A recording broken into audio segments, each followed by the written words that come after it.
Olá, bom dia, seja bem-vindo. Estamos aqui para realizar mais um Today. Porém, estamos novamente com problema de internet. Eu não sei o que tem acontecido com essa internet, está dando trabalho e estamos aqui novamente com a internet funciona ou não funciona, né? Não está funcionando o Wi-Fi, estou novamente no 4G.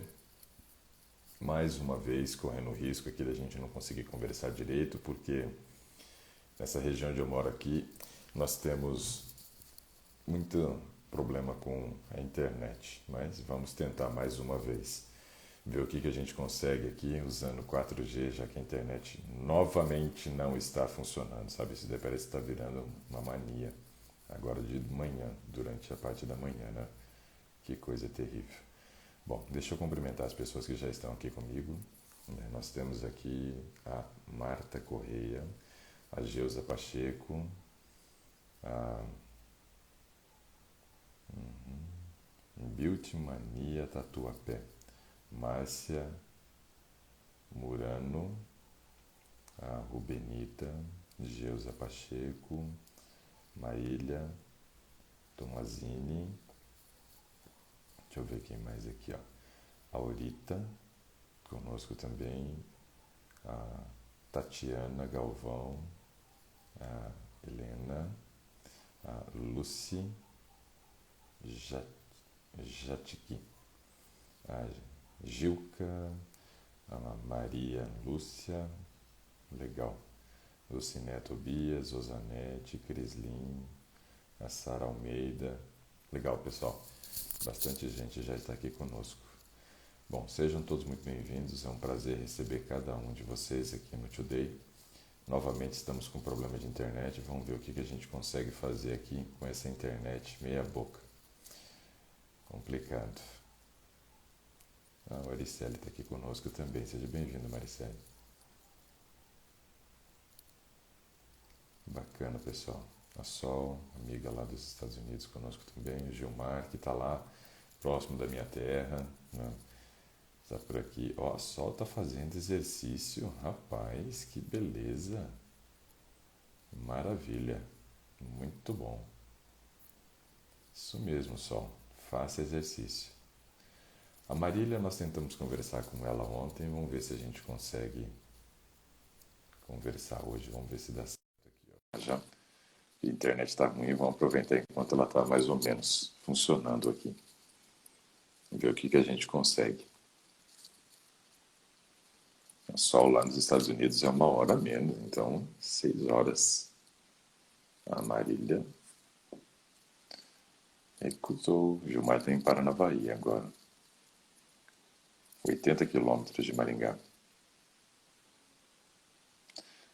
A Fátima está dizendo que ela também está na rua e que o 4G dela também não funciona bem.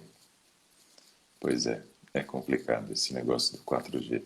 O problema é que aqui onde eu moro tem hora que fica oscilando entre 4G e 3G. Aí judia, viu? Não é fácil, não. A Rita está dizendo que o exame de vitamina D dela deu 24, né? Bom, Rita, quando você faz um exame de vitamina D e ele fica entre 20 e 30, o ideal é que você faça uma suplementação de 7.000 UIs diariamente durante um período de 90 dias.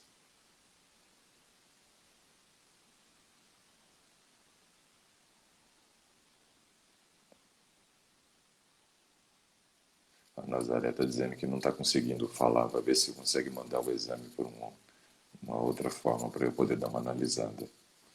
Complicado, viu? Negócio de internet. Ó, Andréia, que beleza, hein? Chegou agora da academia, treino de hoje está pago. Pois é, o meu ainda não. E eu estou tentando ver o que está acontecendo com a internet, porque a minha internet está paga e não funciona. O problema está com a internet aqui. Onde eu estou, quais cuidados devo ter se não tenho mais vesícula? Legal, Rubinita, pergunta boa essa daqui.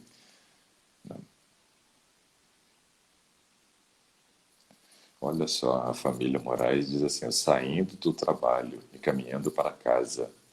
lá em Toyota City, ou seja, na cidade de Toyota, no Japão. Que legal. Bom, Rubinita, vamos falar um pouquinho disso daqui. Eu acho isso bem interessante, a gente abordar essa questão de não ter mais a vesícula.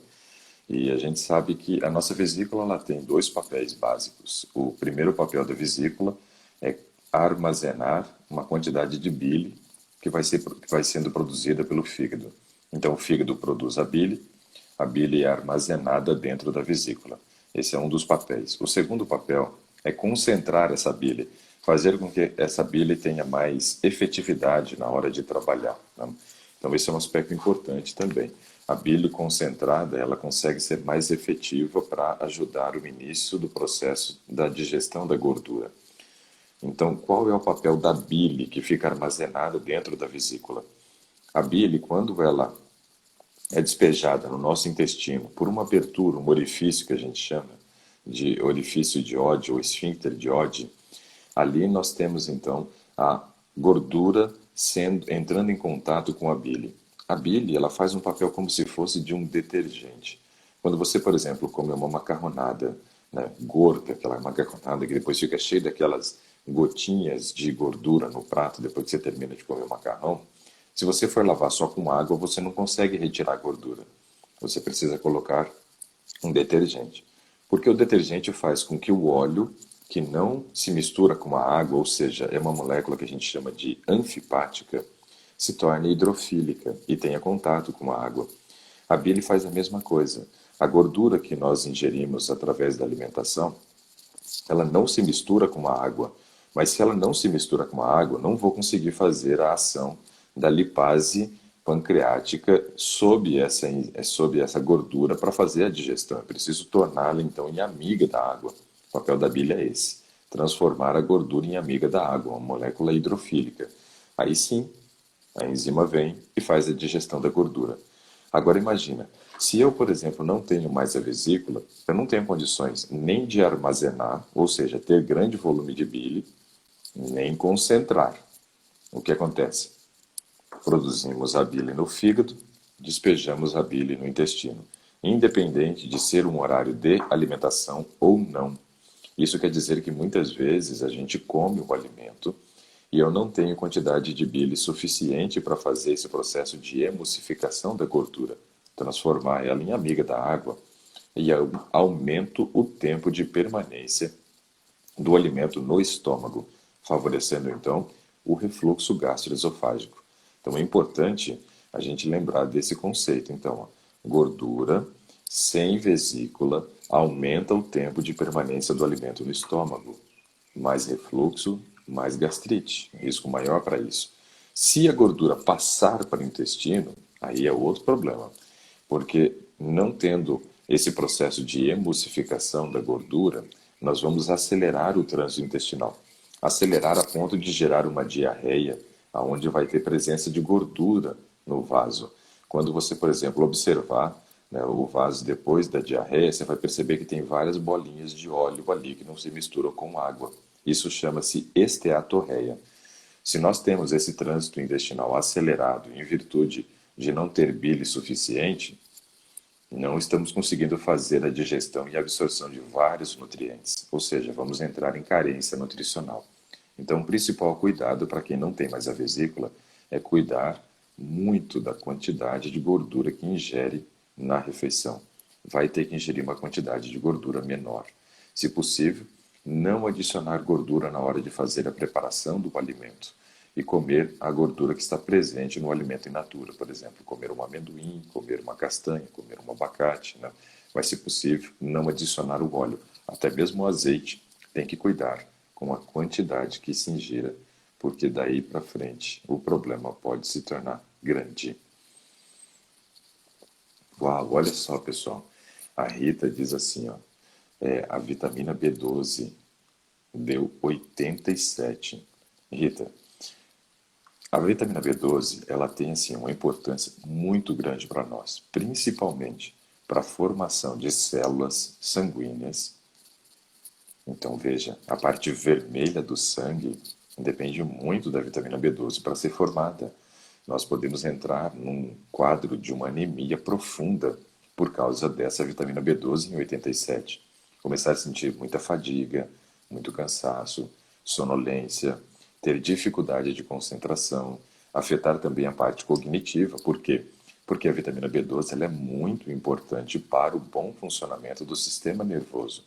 Então, quando nós estamos com um nível de vitamina B12 muito baixo, nós afetamos também essa questão de memória, concentração, mas afetamos também a parte de locomoção, na parte de controle de coordenação de movimentos finos, né? Então, tudo isso é comprometido por falta de B12. A construção da bainha de mielina, que é uma bainha que recobre os nossos neurônios e ajuda na transmissão do impulso nervoso, tudo isso é prejudicado, além de um risco maior para o desenvolvimento de demência e Alzheimer. Então, é muito importante a gente fazer a correção da sua vitamina B12 pela via injetável, ou seja, tem que ser injeção intramuscular. Deveria tomar aí 6 injeções, uma por semana, revezando o lado das nádegas, né? E aí, no caso, pode ser a citoneurin 5.000. E deve fazer isso urgente, tá, Rita? Não demora não, porque assim, a vitamina B12 é vida. Sem vitamina B12 a coisa complica bastante. Vamos ver aqui, olha, estamos aqui com a Luzineide lá de Salvador. Legal. A Rosângela diz que se eu mandei aqui o pedido de exame para o José Henrique. Eu não sei, Rosângela, eu tenho que dar uma olhada aqui, que eu andei mandando pedido de exame, olhando o exame de tanta gente esses dias, que eu já não sei mais o nome de ninguém. A Rúbia diz assim, ó, tenho insônia crônica, me indica qual o horário para academia. Rúbia, o melhor horário para academia, e assim, ó, o horário ideal nem sempre é o horário real para a maioria das pessoas. Então, com relação ao horário, o melhor seria fazer na parte da manhã. Quando a gente pensa em musculação, é o horário que a gente tem um melhor desempenho. A hora que a gente consegue pegar uma carga maior, que a gente tem um nível de resistência maior e demora mais tempo a entrar em fadiga.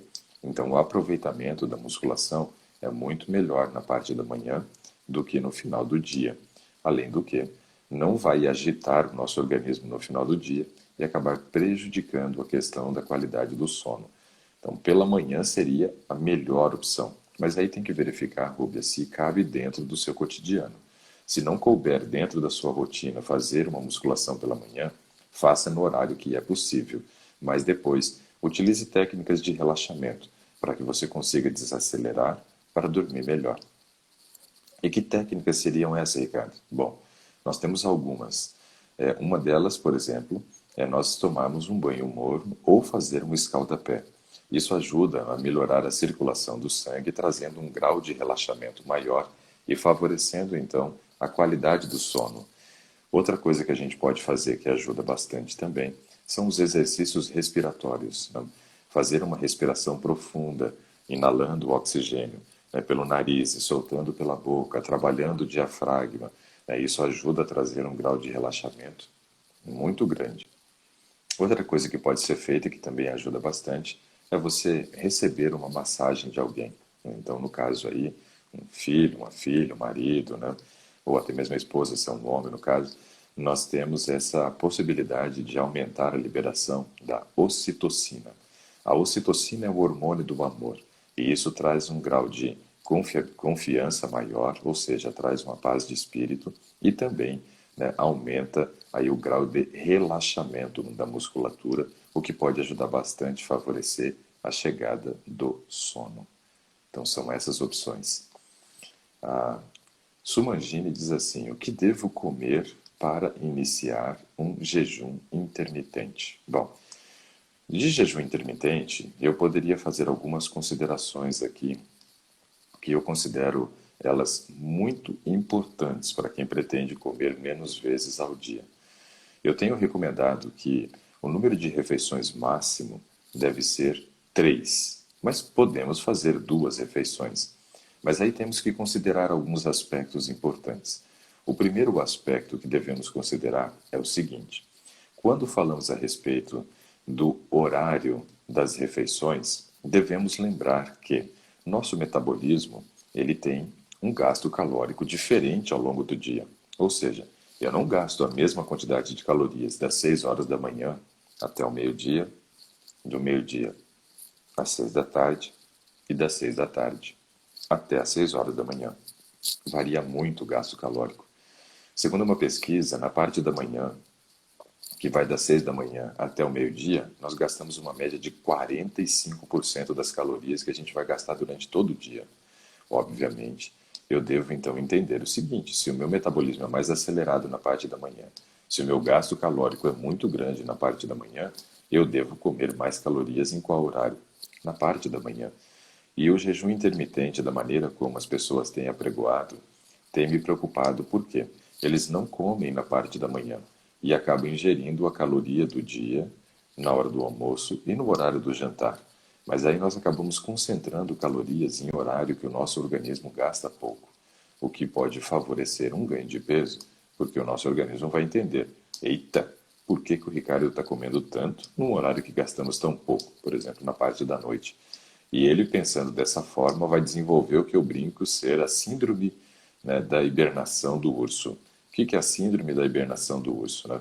Aonde nós comemos e o nosso organismo interpreta que nós vamos hibernar, mas não hibernamos, então só ficamos obesos. Então esse é um problema.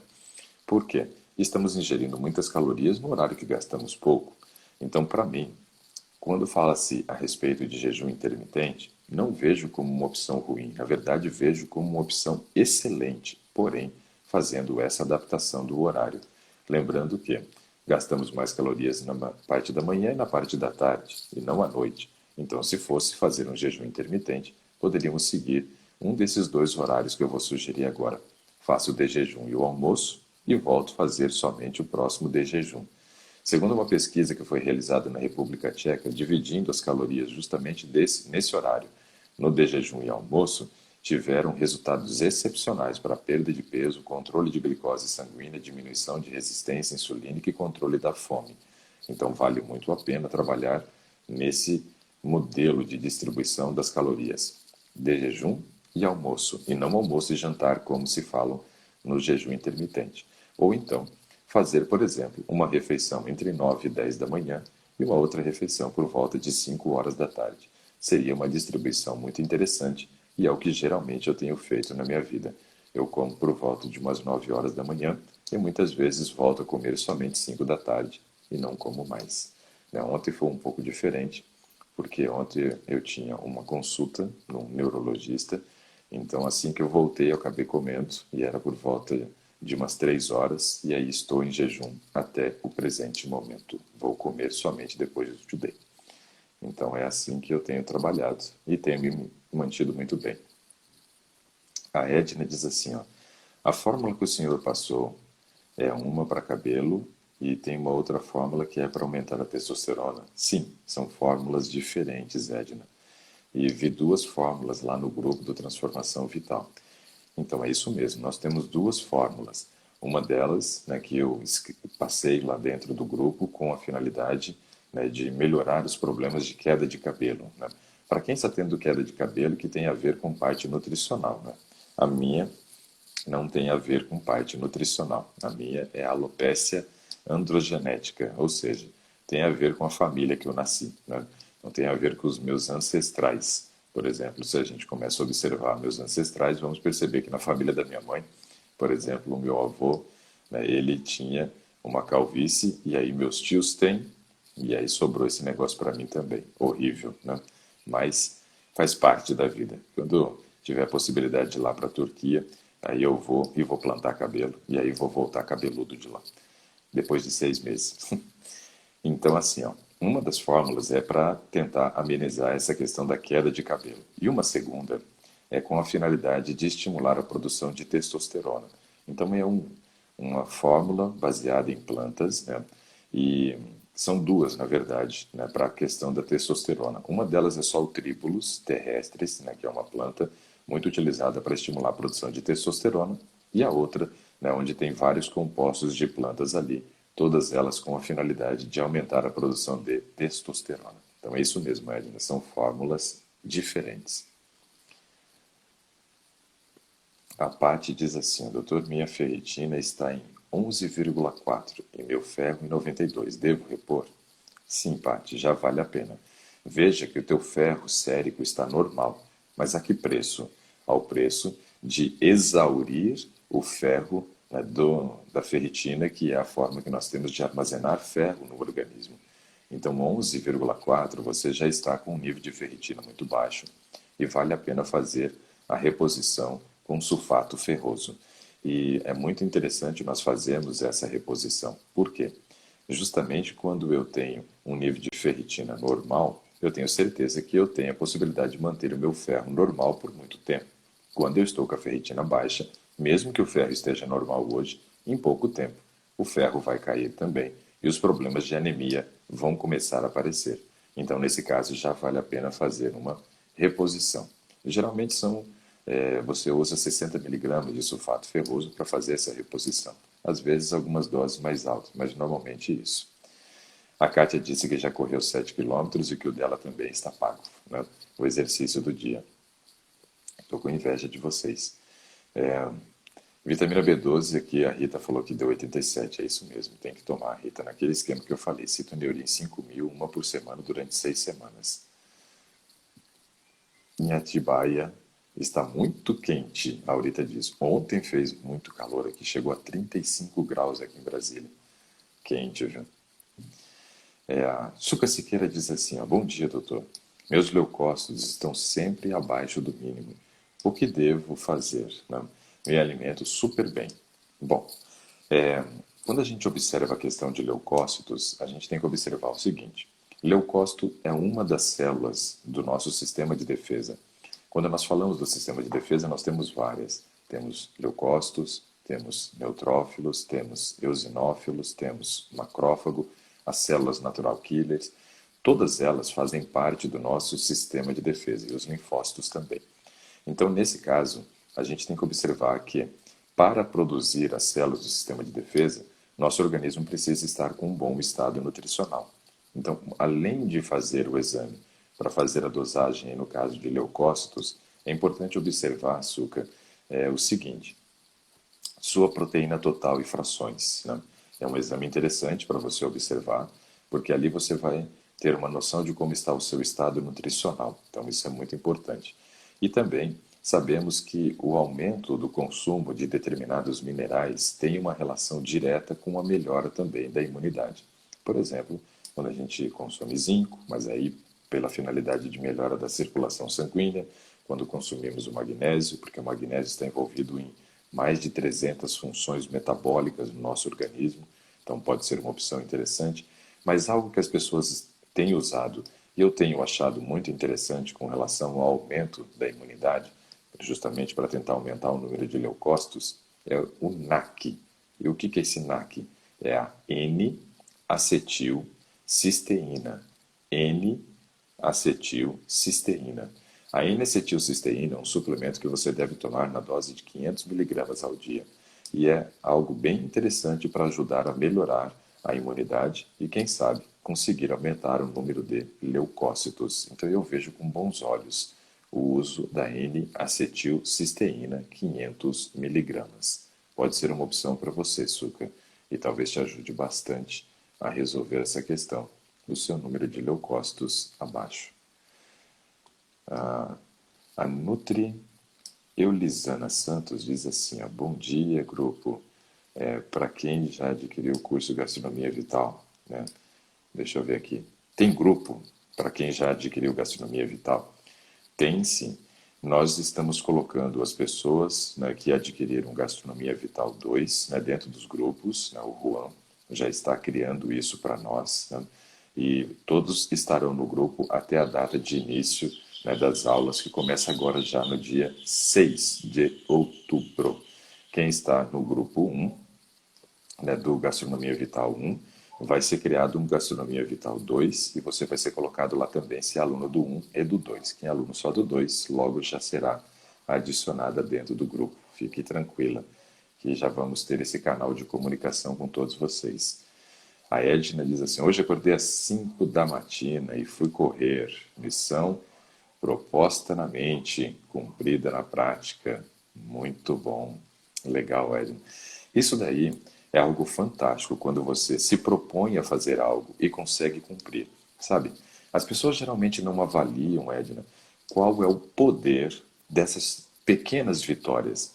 Pequenas por quê? Porque durante o dia nós temos inúmeros outros desafios, mas quando nós nos propomos a fazer algo e cumprimos, isso são pequenas vitórias que vamos colecionando.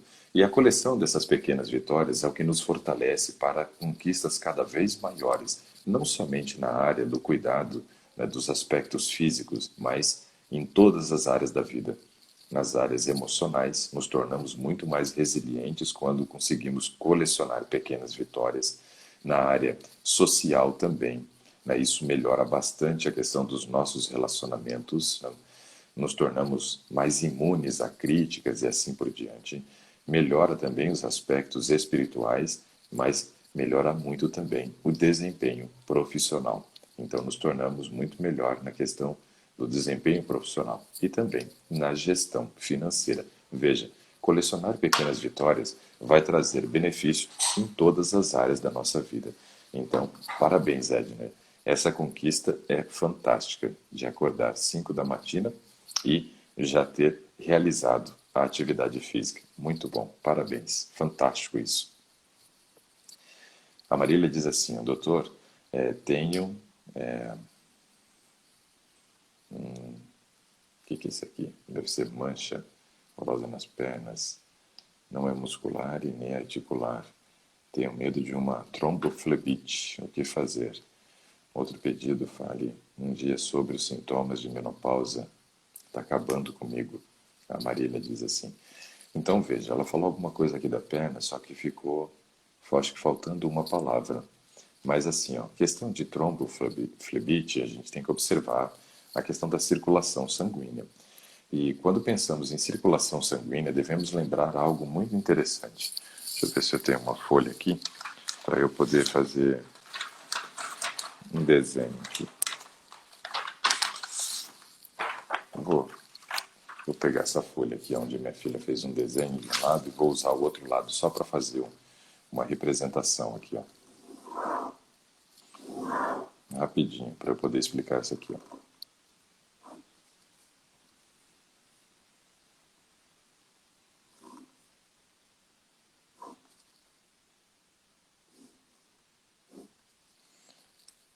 Bom, vamos analisar isso aqui, ó, rapidinho. Ó, imagine isso daqui, ó. Imagine que aqui nós tenhamos, por exemplo, um dos vasos sanguíneos, né, da nossa perna, principalmente ali nós temos a veia safena, por onde há o retorno do sangue para o coração. Então nós estamos falando, né, da grande circulação, onde o sangue fez o bombeamento, né, onde o coração fez o bombeamento desse sangue através da nossa artéria aorta, e aí tem a artéria aorta superior e inferior, e o sangue foi então para a região dos membros inferiores. Quando nós temos a volta desse sangue, eu não tenho lá um coração que pulsa, mas eu tenho algo muito importante que é chamado de segundo coração, que é a nossa panturrilha. Então imagine que aqui fosse um dos nossos vasos sanguíneos por onde o sangue vai ter o retorno. Em volta desse vaso sanguíneo, digamos que nós tenhamos aí a nossa panturrilha. Então, olha lá, vou fazer o desenho aqui para vocês entenderem, olha lá. Imagine que eu tenho, então, agora aqui a musculatura em volta, ok? Tenho a musculatura em volta do vaso sanguíneo. Essa musculatura, ela gera uma pressão sobre esse vaso sanguíneo. Gera uma pressão. Essa pressão exercida sobre o vaso sanguíneo, então ali está a flechinha representando agora, né? Quando eu tenho essa pressão sendo exercida sobre o vaso sanguíneo, eu favoreço o retorno do sangue. E é importante observar que nós temos essas válvulas aqui, tá vendo? Coloquei ali 3 válvulas. Essa válvula, por exemplo, ela está fechada, mas antes dela se fechar, ela abriu assim como essa. Quando eu tenho a abertura dessa válvula aqui, o sangue sobe, ele sobe, e aí a válvula se fecha. A próxima válvula, então, abre e o sangue sobe mais um degrau. E aí ela se fecha e a próxima só abre e o sangue continua subindo. Mas isso baseado no quê? Ó?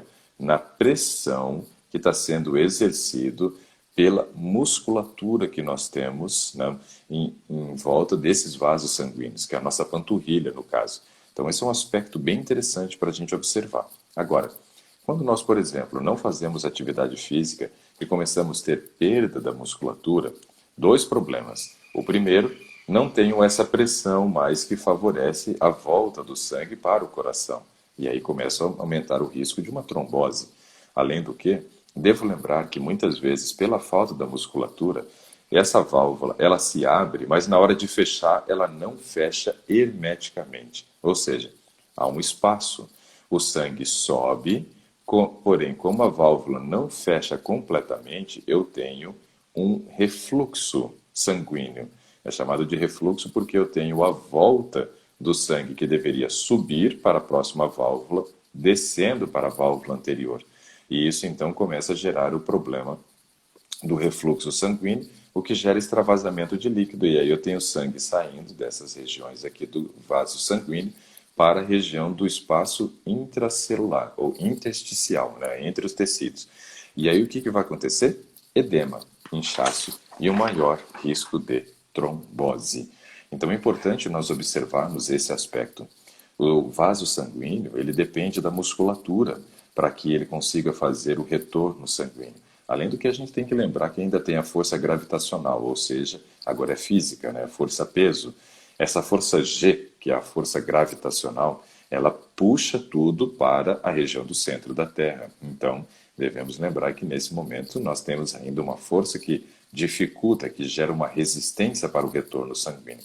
E o que faz com que o retorno sanguíneo consiga ser adequado é justamente a musculatura da panturrilha que faz esse movimento de contração, gera um tônus sobre o vaso sanguíneo e favorece a volta do sangue para o coração.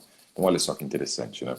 Com relação a esse medo, né, de fazer, de ter a tromboflebite, precisamos então entender que a musculatura precisa ser bem desenvolvida. A atividade física, então, é uma das grandes, né, indicações que eu poderia dar com relação a esse aspecto. Outra delas é justamente fazermos a correção do nosso nível de zinco sanguíneo. Fazer o uso do suplemento de 15 a 20 miligramas de zinco é interessante para quem tem problema de circulação. O zinco tem esse papel importante em melhorar a circulação sanguínea. Então é bem interessante fazer o uso dele.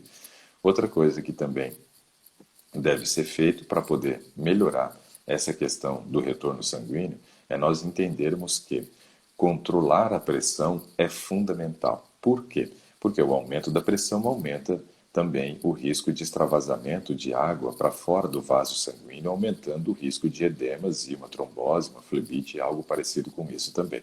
Então, o controle da pressão é muito importante. Controle a quantidade de sódio que você ingere. Fuja de alimentos industrializados, eles são concentrados em sódio que vai aumentar o volume de sangue e vai ter a possibilidade de uma trombose maior. Também é importante controlar a parte emocional, porque sabemos que as emoções têm uma relação direta com a questão da circulação sanguínea. Quando nós aumentamos, por exemplo, o nosso nível de cortisol, nós geramos vasoconstrição periférica, fazendo com que o sangue, então, chegue menos à periferia. Isso também é algo muito ruim. E devemos ainda lembrar um aspecto importante quando fala-se a respeito da pressão sanguínea, que o cortisol tem esse papel. Porém, a gente sabe que os estimulantes também aumentam a pressão e pioram o risco para desenvolver uma trombose. A Valdiné diz que a vitamina B12 dela está em 175, se é preciso suplementar. Valdiné, da mesma forma como eu estava falando agora, né, sobre vitamina B12, a recomendação vale para você também. Porque você está abaixo de 200, e abaixo de 200 a gente corrige dessa forma. Tentamos fazer o seguinte, colocamos então 6 injeções de Citoneurin 5000, Citoneurin 5000, 6 injeções, uma por semana. É a melhor forma para fazer correção quando estamos abaixo de 200. André diz que a irmã Edith pergunta qual o risco da vesícula em porcelana. Bom, aí a gente vai ter que ter um tempo maior para poder conversar sobre isso, André. Agora, pelo tempo que eu já gastei aqui do Today, não seria a melhor opção a gente trabalhar esse assunto. A Marta Lima diz que ela é de Paranavaí, está com saudade da cidade. E aí o Gilmar está lá. em Paranavaí hoje, né? Mas vamos trabalhar depois, Andréia, esse aspecto aí. Que não pode comer açúcar e doce das frutas? O doce das frutas faz mal? Bom, essa pergunta é muito interessante, Zanetti. A gente tem que observar o seguinte: o açúcar de mesa, ele é diferente do açúcar das frutas. O açúcar de mesa, ele é um disacarídeo, um disacarídeo. Esse disacarídeo quer dizer que são duas moléculas de monossacarídeo unidas.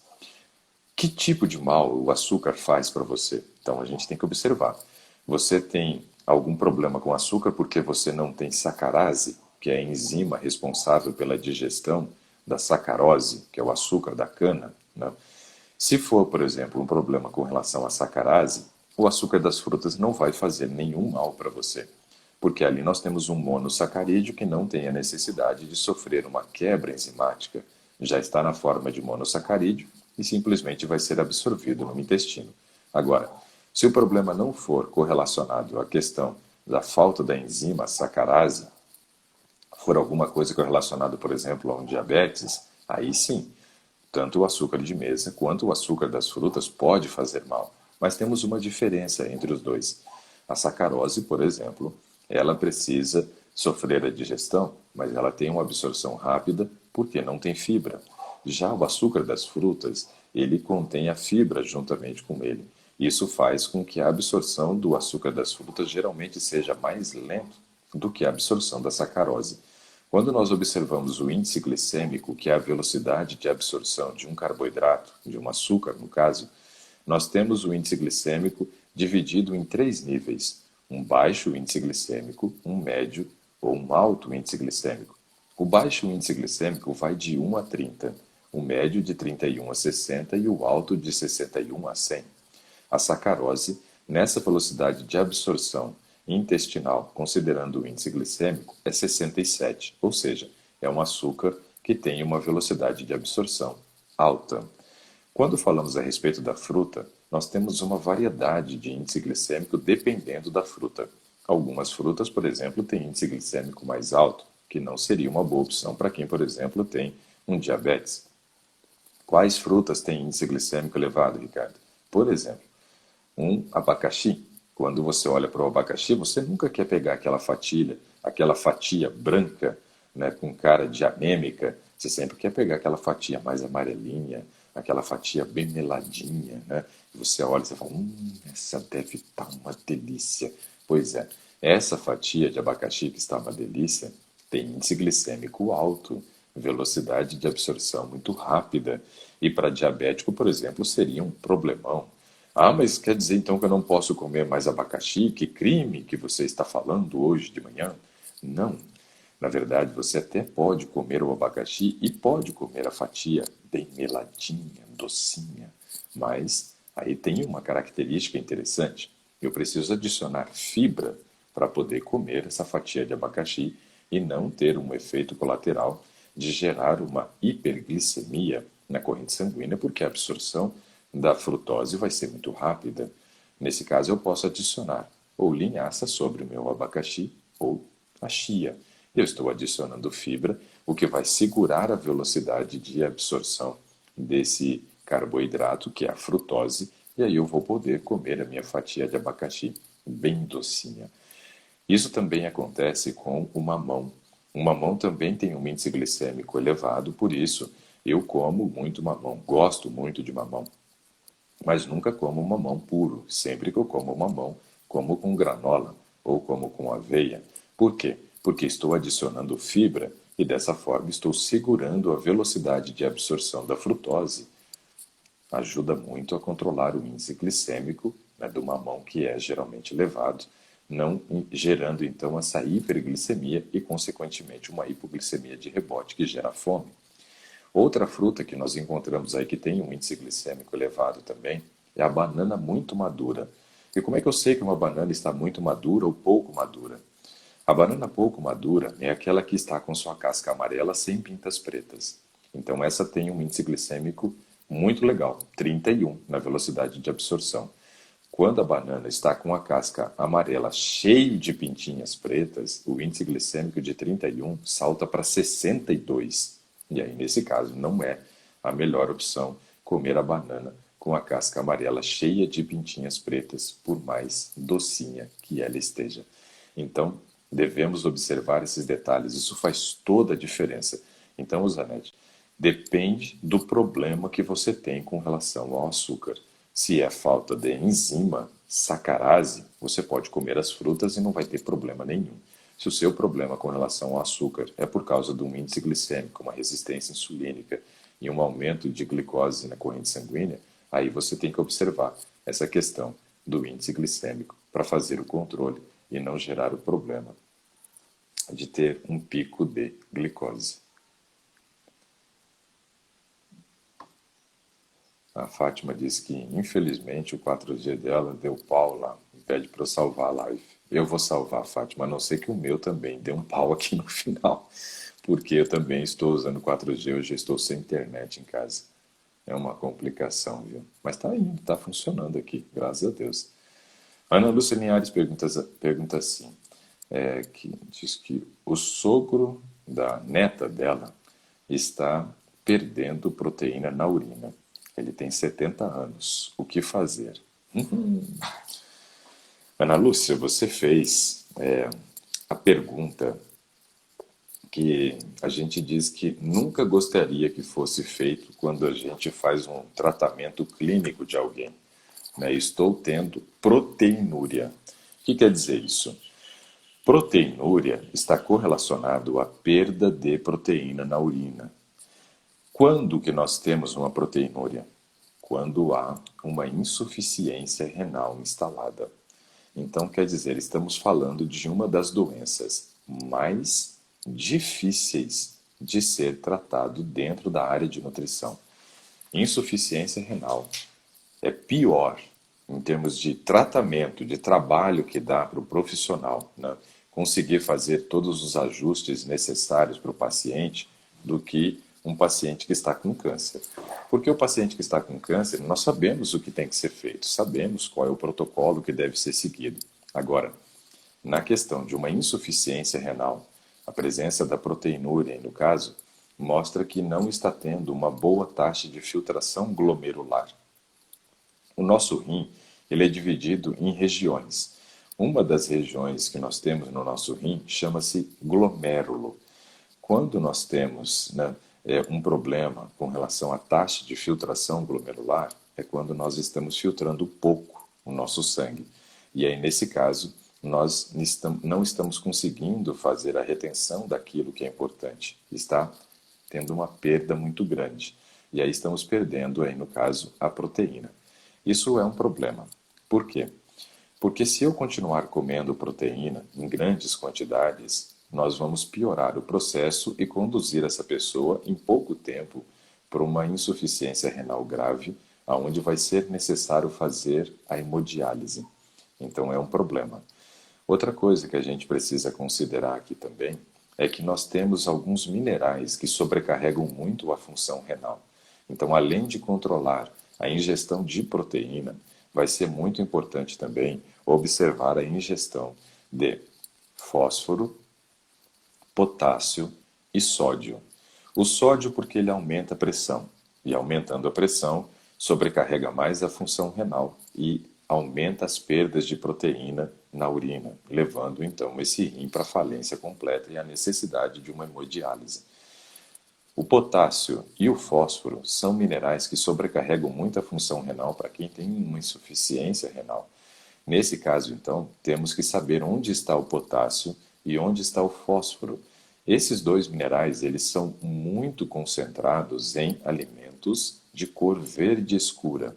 Então, todo vegetal verde escuro é rico em fósforo, é rico em potássio, é rico em cálcio, é rico em ferro, é rico em magnésio. Seria ótimo para a nossa saúde se não tivéssemos uma intercorrência como essa que foi citada por você, Ana Lúcia. Por quê? Existe uma insuficiência renal e o fósforo e o potássio vai piorar. Então, nesse caso, retire todo vegetal verde escuro da alimentação dele. Ele não deve ingerir nada de vegetal verde escuro para não sobrecarregar mais a função renal. Outra coisa que devemos observar, que é muito importante aqui nesse caso, é que frutas secas, elas também concentram o potássio, né? Concentram potássio. Então, se ele gosta, por exemplo, de comer frutas secas, como damasco, ameixa, uvas passas, banana passa, todos esses alimentos também devem ser retirados do cardápio dele. Não deve ingerir nenhum tipo de fruta seca, porque nós temos uma concentração muito maior de potássio na fruta seca do que na fruta in natura, óbvio. A quantidade de potássio que eu tenho é a mesma, só que como eu desidratei e eu geralmente acabo consumindo porções maiores na fruta seca do que seria na fruta in natura, acabo ingerindo uma dose de potássio, né, muito grande, e isso vai sobrecarregar ainda mais a função renal. Outra coisa a ser observado, então, é a quantidade de proteína que ele tem que ingerir. Vai ter que ingerir pouca proteína. Nesse caso, a gente precisa observar o seguinte: os alimentos de origem animal, eles são muito mais concentrados em proteína do que os alimentos de origem vegetal, exceto alguns vegetais que têm uma quantidade muito grande de proteína, como o amendoim, a soja, mas principalmente proteína texturizada de soja. Não sei se ele costuma comer proteína texturizada de soja, mas se ele costuma comer, retire do cardápio hoje, porque é o alimento mais concentrado em proteína que nós temos. E no caso de uma insuficiência renal, isso vai conduzir o rim à falência completa e à necessidade de uma hemodiálise. Então retira. É importante retirar o mais rápido possível proteína texturizada de soja. Também devemos observar então que carne, queijo, leite e ovos sobrecarregam muito a função renal em virtude de ser mais concentradas em proteína. Nesse momento, já tendo uma condição de uma insuficiência renal, são alimentos que também não deveriam fazer parte do cardápio ou poderiam entrar numa quantidade muito, mas muito pequenininha. Por quê? Quando nós observamos uma pessoa normal, sem problema de insuficiência renal, que faça atividade física, geralmente nós fazemos aí uma prescrição de 1 grama de proteína para cada quilo de peso. Quando tratamos de um paciente com insuficiência renal, nós vamos ter que trabalhar com uma dose de, no máximo, 0,3 a 0,6 gramas de proteína por quilo de peso. Ou seja, a quantidade de proteína vai ser bem restrita para que não conduza esse rim à falência completa. Então, esse é um aspecto muito importante. E para finalizar a resposta dessa pergunta, ainda tem um outro aspecto que a gente vai ter que considerar, que é o seguinte: ingestão de água. Quanto maior for a ingestão de água dele, maior vai ser o trabalho dos rins, porque toda a água que entra tem que sair. Se eu, por exemplo, bebo 2 litros de água e elimino 1,5 litro de água, isso quer dizer que meio litro está gerando edema, inchaço. Se eu bebi 2 litros, eu tenho que urinar 2 litros, né? Ou seja, toda a água que entra, ela hidrata o nosso organismo, mas ela sai também. Então, nós temos que observar que quanto maior for a ingestão de água, maior vai ser o trabalho desse rim. E aí, no caso, em alguns pacientes que têm insuficiência renal, muitas vezes nós não podemos nem dar água para ele beber. Ele vai ter que chupar gelo quando estiver com sede, para diminuir muito a ingestão hídrica, e assim nós não sobrecarregamos a função renal e conduzimos o rim para a falência completa, e a hemodiálise, então, se torna uma realidade na vida da pessoa. Hemodiálise é um tratamento muito sofrido, é muito ruim, mas em alguns casos é o que prolonga a vida da pessoa. Mas no caso dele, se de repente nós utilizarmos, né, todas essas cautelas que eu coloquei aqui, quantidade de ingestão de proteína bem baixa, não ingerir de maneira nenhuma alimentos que sejam concentrados em fósforo e em potássio e retirar alimentos industrializados porque são ricos em sódio, controlar a ingestão hídrica, talvez a gente evite uma hemodiálise e ele consiga viver melhor por alguns anos. Mas precisamos ser honestos e sinceros. É um caso complicado. É aquele caso que a gente nunca gostaria de receber no consultório para tratar, porque dá muito trabalho. Bom, a Marta diz assim, ó: preciso de receita médica para fazer suplemento de vitamina B12 e vitamina D. Marta, receita médica se você fosse fazer manipulado. Aí você precisaria de uma receita. Caso contrário, você encontra vários suplementos de vitamina B12 e vitamina D para se comprar na farmácia ou até mesmo pela internet.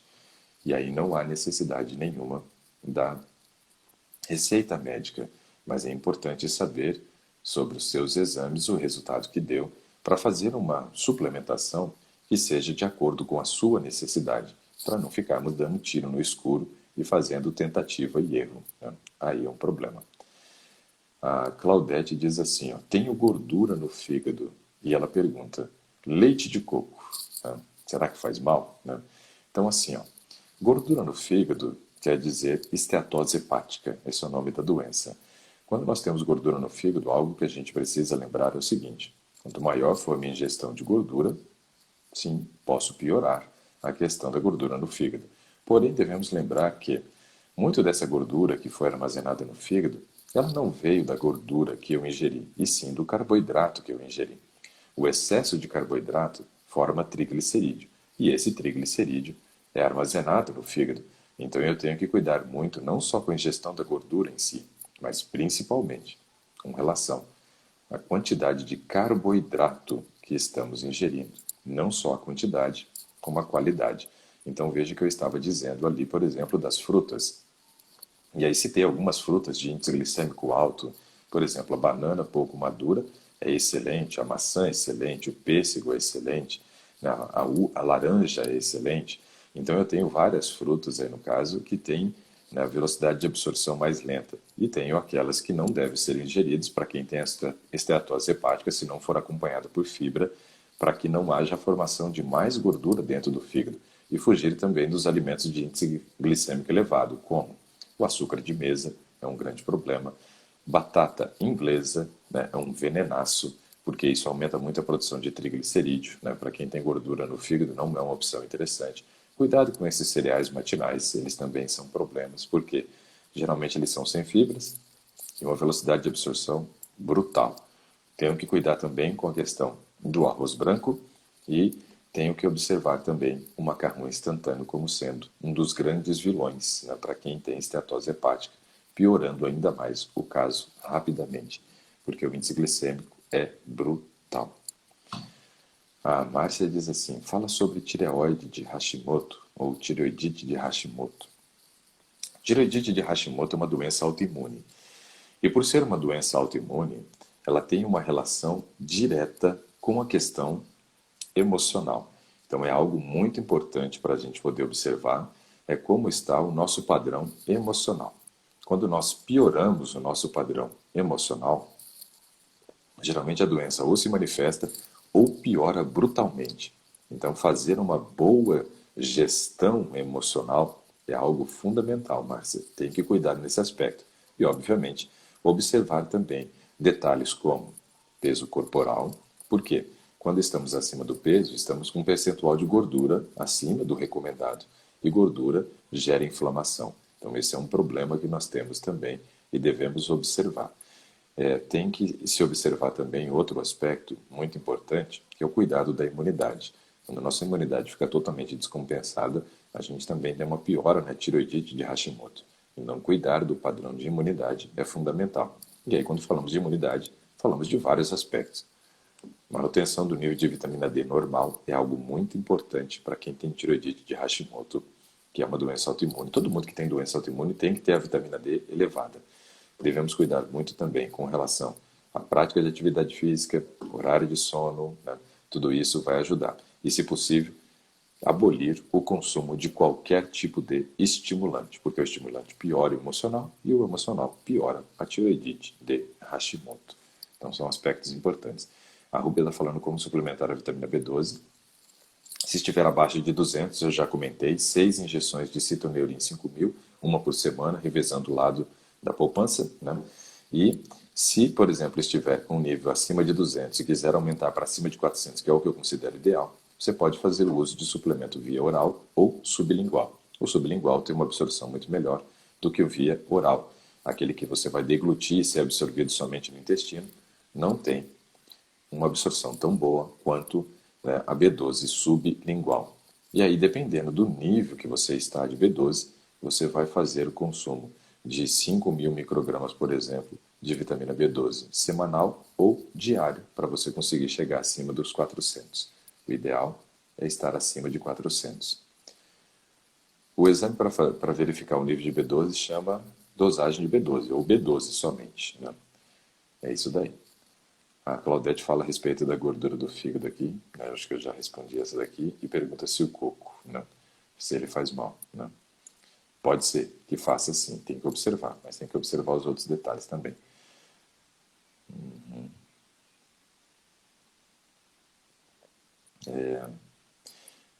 A Nutri, aqui, Eulina Santos, pergunta se chegou os nossos fornos aqui para o Gastronomia Vital. Ainda não. A previsão é chegar agora no começo de outubro. Estamos aqui desejosos para que ele chegue, né? Mas assim, ó, a cozinha já está sendo montada, né?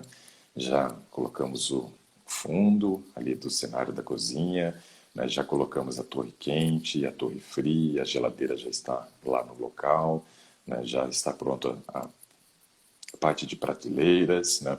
O balcão, né, da nossa ilha ficou pronto.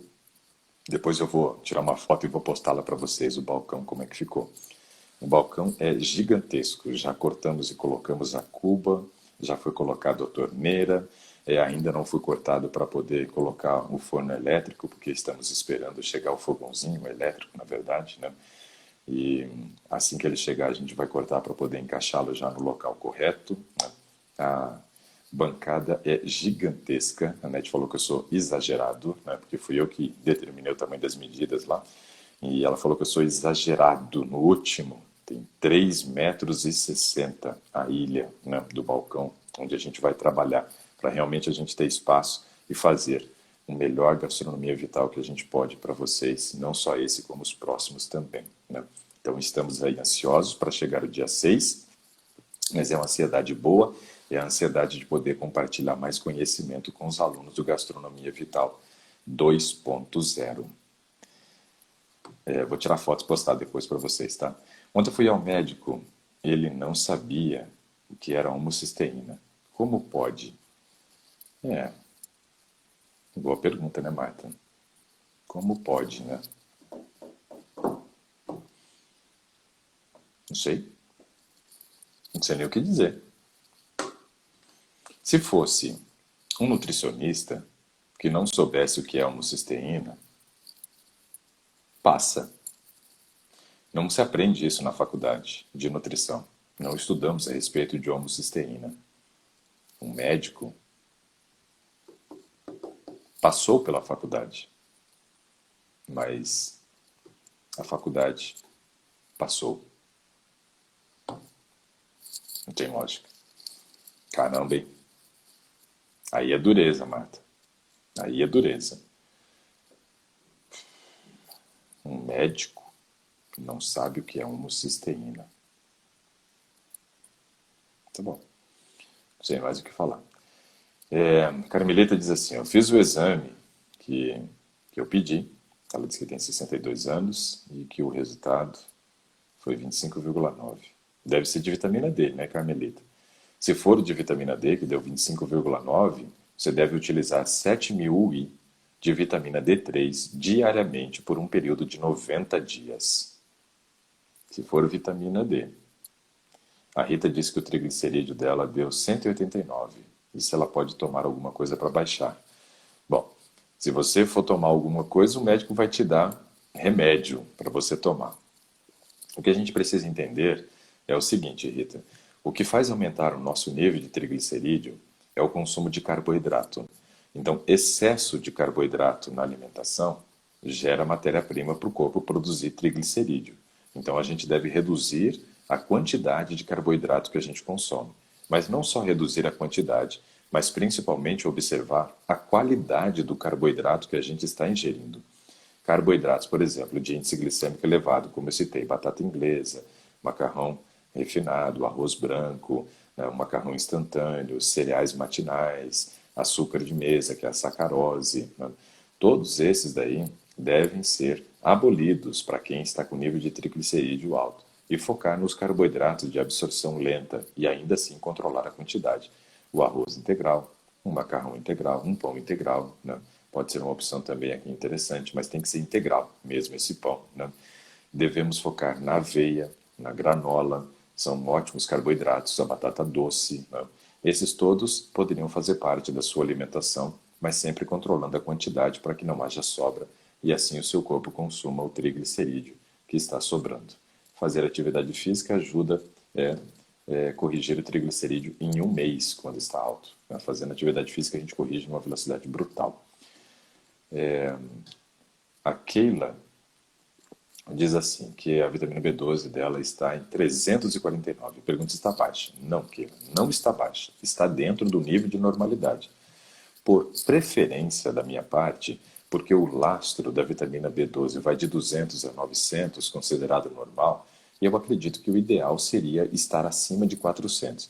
Mas 349 é nível satisfatório, está muito bom e não deve se preocupar. Mas tomar um citoneurin 5.000 microgramas uma vez por semana via oral pode ser uma opção interessante para manutenção. A Simone está perguntando se assim que ela terminar de tomar a vitamina B12, se ela já pode repetir o exame. Sim, Simone, pode repetir e pode mandá-la para mim, para a gente poder analisar.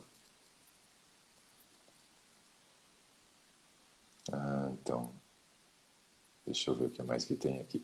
Pessoal, eu só vai travar só um pouquinho, porque eu vou arrastar a tela aqui, que hoje eu esqueci de pegar o relógio e eu não sei que horas são. A não ser que alguém me avise aí que horas são, para eu poder saber. Não, deixa eu verificar aqui, que eu estou lá em cima nas perguntas.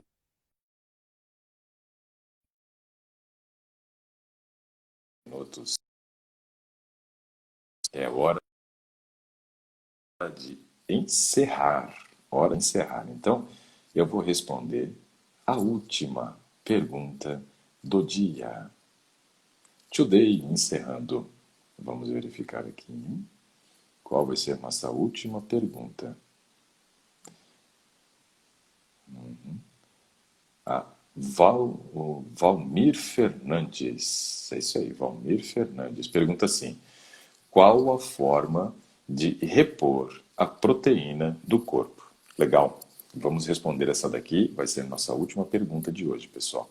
Mas ela é muito importante, Val. Muito legal a tua pergunta. Nós temos dois tipos de desnutrição. Tem uma desnutrição que a gente chama de energético-proteica e uma desnutrição energética kwashiorkor e marasmo. São coisas diferentes. Quando nós temos, por exemplo, uma deficiência de proteína no organismo, nós precisamos, né, aumentar a ingestão proteica. Aumentar a ingestão proteica. Então nós temos os alimentos que são fontes de proteína. Mas muitas vezes nós não conseguimos fazer a ingestão da quantidade de proteína que nós precisamos. Se esse for o seu caso, Valmir, aí vai ser necessário fazer o uso de um suplemento, que eu não acho que o nome suplemento seja a melhor opção. Eu vejo que o nome complemento é muito mais interessante, porque você está ingerindo uma quantidade de proteína, talvez não o suficiente. E aí, no caso, você precisa complementar. Se você está nesse caso, por exemplo, de estar faltando ingerir proteína suficiente para atender a demanda, talvez aumentando somente o padrão de consumo de alimentos, você não consiga suprir toda essa necessidade. E aí é necessário fazer uso desse complemento. O que eu indico? Como primeira opção, eu vou indicar sempre um complemento de origem vegetal. Por exemplo, uma proteína de arroz integral, uma proteína de ervilha, uma proteína concentrada, né, de ervilha, ou então um blend entre arroz integral e ervilha. Tem a opção da proteína também isolada da soja, não vejo como sendo a melhor opção. Tem a proteína também agora da semente de girassol, que é uma opção interessante, né? Para quem mora nos Estados Unidos, né, tem a opção também da proteína do hemp. O que é esse hemp? É a semente da maconha. Não deixa ninguém doidão, fica tranquilo. Porém, a semente da maconha também é muito concentrada em proteína e pode ser também uma opção para fazer essa correção. Caso, né, você tenha dificuldade de encontrar um suplemento à base de origem vegetal, tem um único suplemento que é feito de origem animal que passa, né, no crivo, digamos assim, da peneira para a gente poder, assim, é como se fosse o crivo da peneira, ó, arranjei um crivo de peneira aqui, ó. Então, assim, ó, quando você não encontra essas opções vegetais, né, de suplemento, que você vai utilizar na forma de um complemento, você pode usar o whey protein ou whey protein. E aí, no caso, você tem 3 opções de whey. Eu vou recomendar uma delas como sendo a melhor opção e as outras 2 não indicaria como sendo opções interessantes. Principalmente o whey concentrado. Esse é o pior de todos, porque o whey concentrado vem ainda com a caseína, que é a parte do lixo do leite, né? Vem com a lactose, que também é um negócio horrível, que a gente não precisa e nem deve ingerir. Nesse caso, então, o whey concentrado não é bom.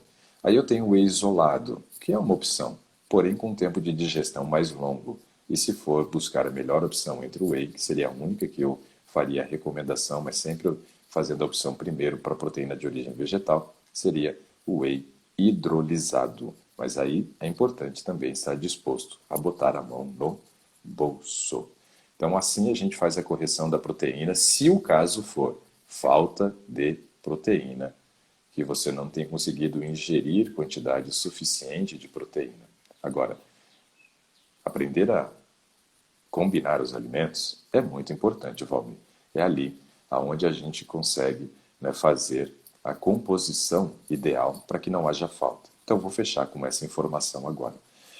Quando a gente vai fazer uma refeição, a gente sempre deve utilizar uma fonte de carboidrato por refeição, exceto no de jejum e no jantar, que se eu quiser colocar uma segunda fonte, pode ser uma fruta. E aí, no caso, uma fonte de carboidrato. 2 fontes proteicas por refeição, para que a gente consiga suprir a nossa necessidade de proteína. 2 fontes proteicas por refeição, exceto no jantar, onde a gente não precisa muito consumir uma grande quantidade de proteína. Então, nós temos aí no de jejum e no almoço a necessidade de combinar um cereal ou uma raiz, um tubérculo, né, com 2 fontes proteicas, para que aí eu ofereça energia e ofereça proteína contento. E uma fonte de gordura, para que a gente não tenha falta e consiga suprir a nossa necessidade. Né? A Ana Lúcia que agradece, né, pela gente ter respondido a pergunta sobre o sogro da neta dela, né, que está com problema lá de perda de proteína na urina. Né? A Ivone pede para eu indicar aqui uma marca do suplemento de arroz e ervilha. Ivone, eu ainda não tenho essa marca. Eu estou começando a fazer atividade física de musculação agora, que eu comprei a máquina, minha máquina já está instalada. Eu acho que ainda não tirei foto para mostrar para vocês, mas vou tirar uma foto e mandar também. E aí, no caso, estou procurando ainda uma marca. Assim que eu encontrar uma, 2, 3 marcas, né, que eu gosto de dar mais de uma opção para não acharem que eu estou ganhando alguma coisa com isso, aí, no caso, eu vou fazer a sugestão das marcas baseado na composição, naquilo que eu encontrar como sendo a melhor opção. A vovó Vânia pergunta como utilizar o hemp. Então, o hemp, você pode utilizá-lo na forma de semente, né? E como sendo uma ótima opção também de forma proteica, ou suplemento dele, vovó Vânia, que é mais interessante ainda. Você aí morando nos Estados Unidos, né? Em Miami, olha só que coisa, né? Morando em Miami, você encontra baratinho semente de hemp, né? Ou a proteína isolada do hemp. E você pode utilizar após o treino de musculação, por exemplo, ou fazendo parte da composição da sua alimentação para complementar a quantidade de proteína. Bom, pessoal, muito obrigado pela participação de todos vocês. Hoje eu estou sem internet e fiquei aqui também de novo, né, preocupado, correndo o risco de cair a nossa live. Fiquei no 4G o tempo inteiro, mas deu certo. Agradeço a sua participação, né, desejo uma ótima terça-feira para todos vocês. Né? Hoje é terça? Não, hoje é quarta. Uma ótima quarta-feira para todos vocês. Né? Um grande abraço. Nos vemos amanhã, quinta-feira, no nosso próximo Today, às 7 horas. Gostaria que, se você achou que essas perguntas que foram feitas e as respostas que foram trazidas aqui serve para algum amigo, compartilhe com esse amigo, tá bom? E convide mais pessoas para estar participando conosco do Today, para que mais pessoas sejam beneficiadas. Um grande abraço, um ótimo dia para todos vocês. Até mais. Nos vemos. Tchau, tchau.